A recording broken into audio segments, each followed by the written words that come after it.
Get it squared away though. All right, all right. You're all right. Well, you get out in a minute.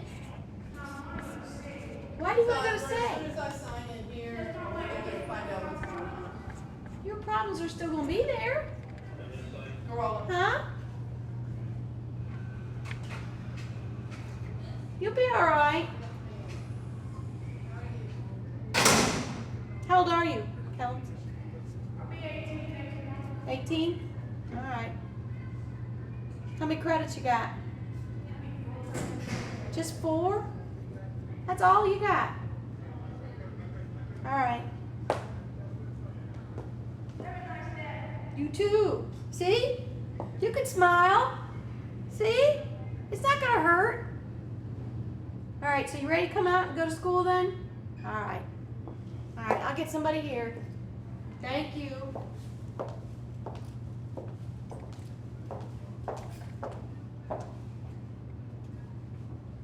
My name's Tania Jaffari, and this program that I've created here with my partner JT is called Peace Learning Program. And my portion of the program is called Challenge Education and Nature Appreciation. JT's portion is called Help Increase the Peace Process. What we do is very similar, but what I specialize in is a lot of activity-based learning.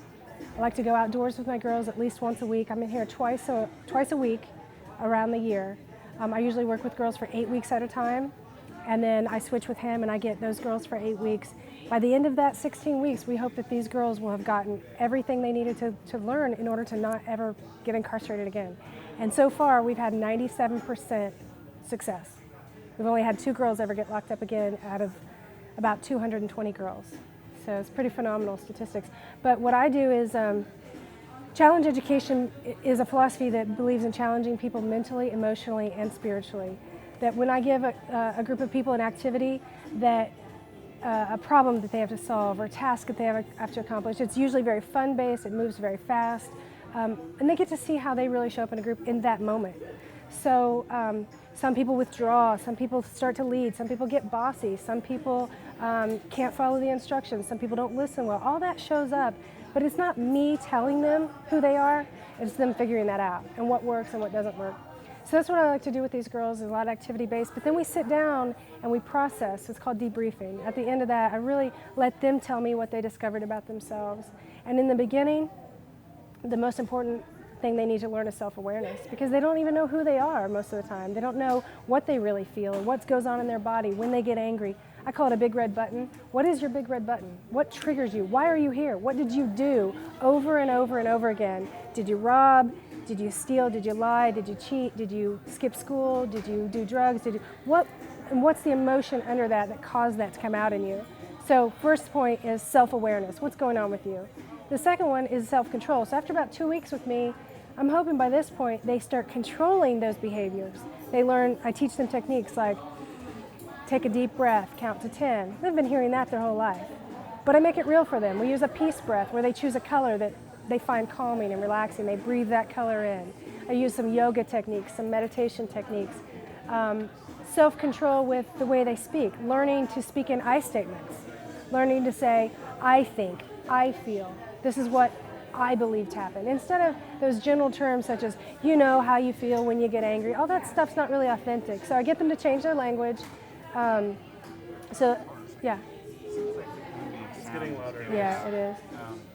Do you want? I was going to say that. Don't you finish the thought? Turn it down. It's everybody. Yeah. Because usually when they... Hey, girls, ladies, girls. Can you a little bit quieter? Diamond, can you a little quieter, please? Thank you. It's hard to hear on the microphone. Thank you. Appreciate it. Okay. Is that better? Yes, a lot better. Awesome. Got things under control. All right. Okay, that's fine. Okay, so now we'll do some shorter Q&A. So talk about, first tell me what it is that gives you sort of the empathetic position that allows you to do what you do. How is it that you get on level with these Yeah, girls. absolutely. I do have a tremendous amount of empathy for these girls because I've been in many of the situations they've been in most of my life. I didn't get my life on track really until I was 27 years old. I had a very dysfunctional, abusive childhood. I had some benefits that they didn't have. I had a strong desire to do well in school. That was really the one thing that kept me going is I got good grades and I knew I had a good head on my shoulders, but I had incredible abuse in my life that I didn't have the confidence to tell anyone about, and those who knew or who were participating wouldn't acknowledge. So I learned to internalize everything, and I began to take on that it was all about me and I was bad, and all those low self-esteem issues that turned into cutting, which is what a lot of my girls here do. Drugs and alcohol, promiscuous sex, a lot of unhealthy behaviors that I did to try to escape the pain. Breaking the law, any number of things that I can relate to them about. But it took me much longer to figure it out than their age. And I always said, my gosh, does anybody care about me? Is there anybody who's paying attention? And I really had to find out that it was me that had to figure it out on my own. So when I was 27, I met a wonderful man. He's now my husband, and we have a daughter. I've done a lot of work and training. My career, my passion, I'm a wildlife biologist to begin with for 16 years now. I love nature. I always believe nature heals me. But then I also began to learn what's called challenge education, personal growth work. I did some own workshops on my own. And about probably about 8 or 10 years ago, I started having this dream and this vision that I wanted to work with incarcerated kids. I wanted to work with the population that everyone has given up on, the ones that everyone says, or most people say, they're not smart enough, they don't have enough desire, nobody cares about them, society has just thrown them away. And I said, that's who I want to be with. And so every day that gives me encouragement, but I'll tell you, I can't do this every day. I'm with them twice a week. I also work with professional sports teams, college sports teams, professional groups, corporate groups, highly successful people that really thrive in their life. So that balances that out for me, because if this is all I did every day, I wouldn't have anything left inside to give. It's very difficult to do. So let's talk about some things you did outside, the hula hoop exercise. The hula hoop drop? Yeah. What do you want to know about that? What's the essence of that? I know that you got to keep from your finger from coming off, but what's really going on? What's that all about? Yeah. All of the activities that I do can be taken from 3 different ways to 20 different ways. I mean, we could talk about communication, problem solving, trust, teamwork. There's lots of things that come out of them, and it really just matters to that group, what's going on in that group. That group, a big piece was about leadership. They had to figure out that you need one person to say, okay, this is what we need to do, I'll count. And they really struggle with that. Yeah. I'm not trying to tell you that I've created a perfect life for myself, but I've come a long way. And every day I'm going to hear the same answers of no. How hard I worked to get in here. How hard I worked to get the grade. How hard you've worked to get your GED, to get your grades. Don't let somebody take it away from you just because they say no. You have people who will try to tear you down just because they're jealous or insecure. They don't want you to go home, right? They don't want you to succeed. You'll go back into parents and families, some of you, and many of the people in here will go back into situations where friends and people in their lives don't want to see them change, because that means something about them needs to change and they're not ready for that. You gonna let that keep you down? No. You gonna let that make you slip back into those old ways? I hope not. I really, really hope not. Now that you've had this feeling in your body, you know what it's like to stand your ground. You can do this every day of your life. You can stand your ground and know what your truth is and hold your boundary. Some of you I saw moving. Did any of you move to try to get away? Yeah, that's what you do. Some of you run. Some of you get forceful. All those are just old ways. Let them go. That's what I encourage you to do, okay? All right, it's getting a little warm out here. We've had some good time, some good learning experiences outside. You guys ready to go back in? Yes. All right, let's do it. Somebody grab the hula hoops.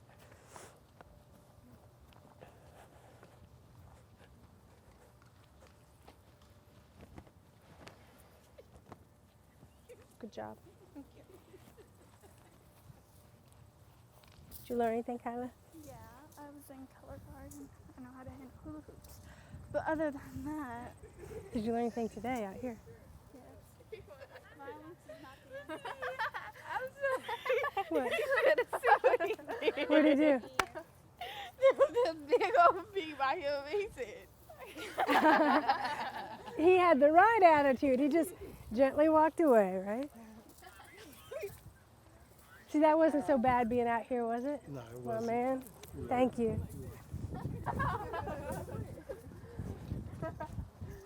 Ian, why ain't trying to My pinky finger was there.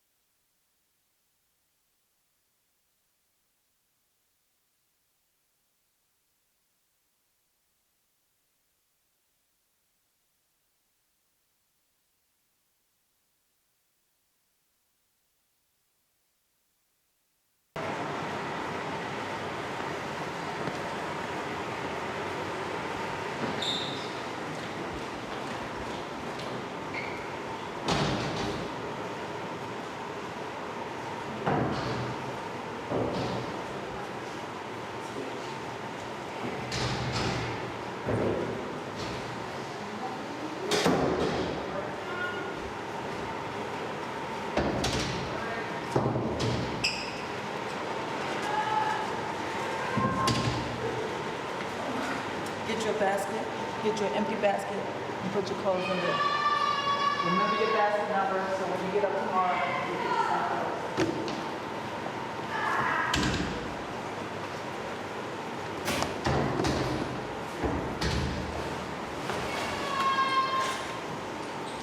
Females, I need you all to hurry up and get now. We have another resident coming in.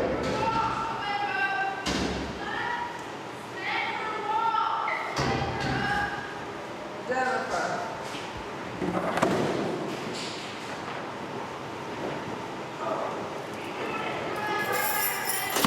Still got a male resident. Do I? I have to go get the male resident. Oh. He's over on hotel. Okay. You know what?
Hotel bed. 8 drive.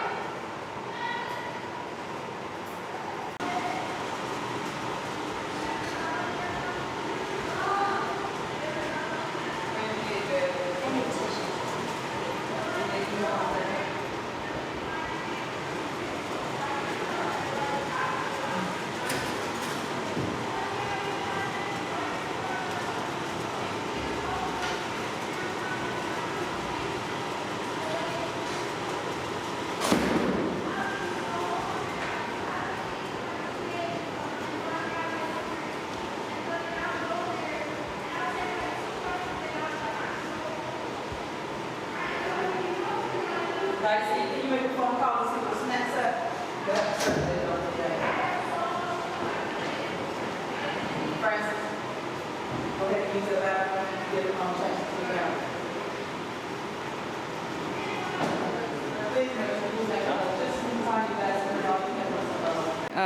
when a child gets arrested, they first go to intake. They have their intake procedure done up front, and then intake would call a detention officer, which is what I am, and we would walk up to intake department, search the child, escort them back to the pod that they're going to be assigned to, and from there they read the rules, regulations, and we start showering them in. We have to search all their clothing, they get a shower, and then we issue them clothing and assign them a room and just take them to their room. So what would be, what do you think would be going through a kid's head, for the first time to have to experience something like that? A lot of children, their first time coming here would be nervous, but some of them have been through it before, so they come in with the attitude that they know what's going on and that kind of thing. So some kids will show up with an attitude already, but is it bravado? Is it would you say deep down inside nobody really wants to be here? What do you think? Right. Nobody wants to be here when they come here, but they go out and they do the same thing and get rearrested, come back. They try to put on that brave face for other kids too, and you could tell though, once they have been here a few days, their act fades and they regret what they did. I mean, what would you say your primary role is here? My role here as a detention officer is just to provide safety for all the residents, making sure they're taken care of, fed, showered. You find yourself kind of softening up for some of these kids? At times I might be soft for some of them because I get to know them and you forget what they're here for half the time. Yeah, I mean, this is as a DO, do you work the juvenile system? Do you ever work, the adult section ever, or is it? I've worked as a juvenile detention center for 8 years now. I've never worked with adults, just children, basically up to 18. Mm-hmm. I mean, if you have kids of your own, there's that sort of idea that you're always on that fine line of your own kids potentially being incarcerated, right? I mean, not God forbid, but it's how do you have that feeling of always being on that, knowing that you have to watch after your own kids and knowing that there's potentially these kids are innocent to some extent. There's innocent kids in here that come in who just put it caught in the system. Right. I have 2 children of my own, so as a mother, I look at some of these kids and I automatically think that's somebody's child. So, you gotta watch out for them, take care of them too.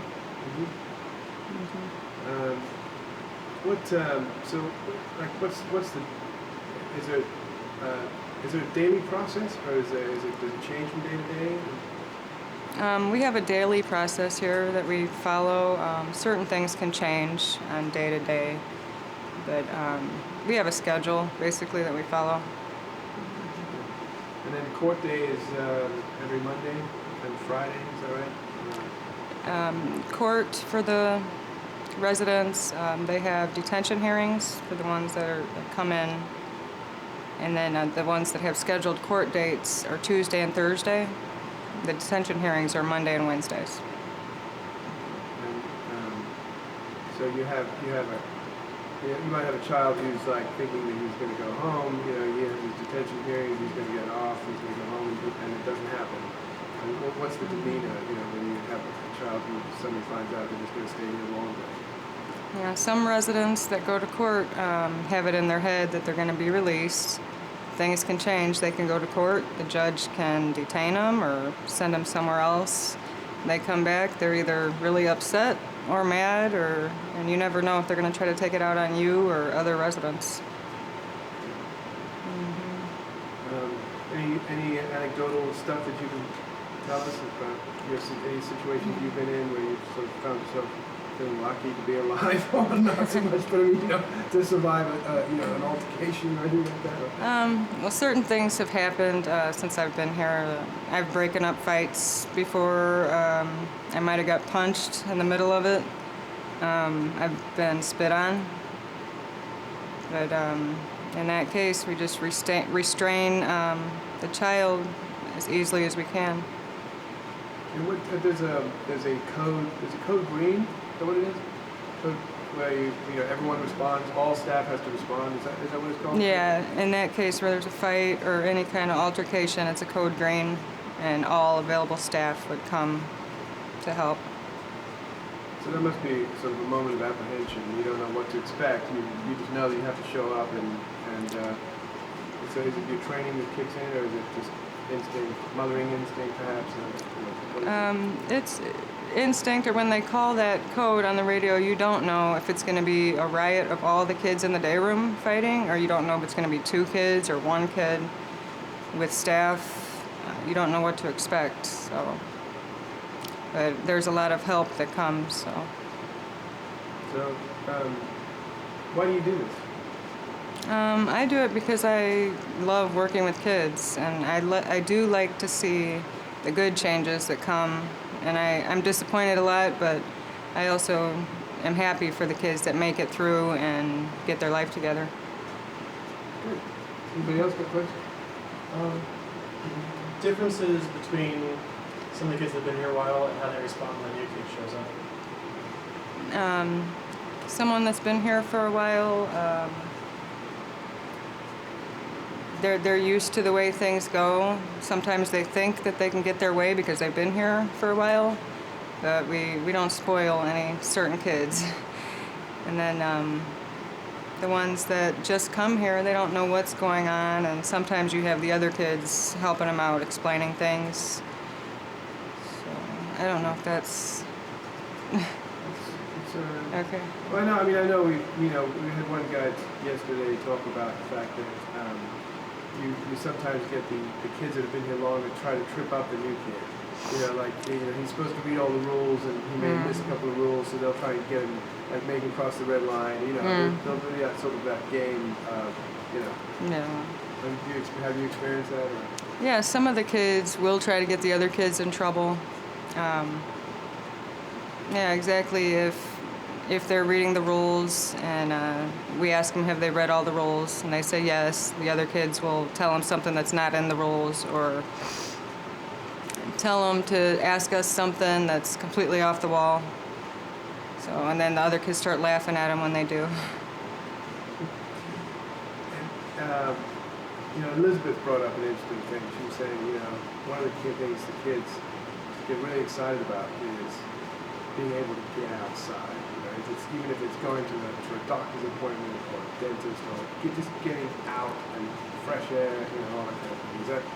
Would you imagine that's one of the biggest wishes? Or, Yeah, the residents love to go out no matter what it is. If it's a med run, go outside during class time, anything. They want to get out, get fresh air. Being locked up in here all the time, it's no fresh air or anything. it's hard to imagine, living like this for even, a week. These kids are a lot longer than that, right? Yeah, it's hard to imagine because I get to go home at 3 o'clock, so I can get my fresh air. But then I think, some of them made these choices and continue to make them, so they know what to expect. Besides the obvious, what are the differences between the boys and the girls here? There is a lot more male residents than there are female. Since I've been here 8 years ago, it's always been like that. We might have 10 girls to 80 boys. And how about dealing with them? Do you have to deal with them in a different way? Do you ever deal with the boys? Yeah, I work over on the boys' wing too, sometimes. I'm mostly over on the female side, but it's the same procedure for both of them, except the only difference would be the showering, females with females, males with males. But I'd say that's about the only difference. Do the girls fight more than the boys, or about the same? The boys fight more than the girls. Yeah. With the girls, it's very rare that we'll have a fight. It's more bickering with girls than it is with the boys. If the boys are going to fight, they're just going to do it. The girls are going to argue more.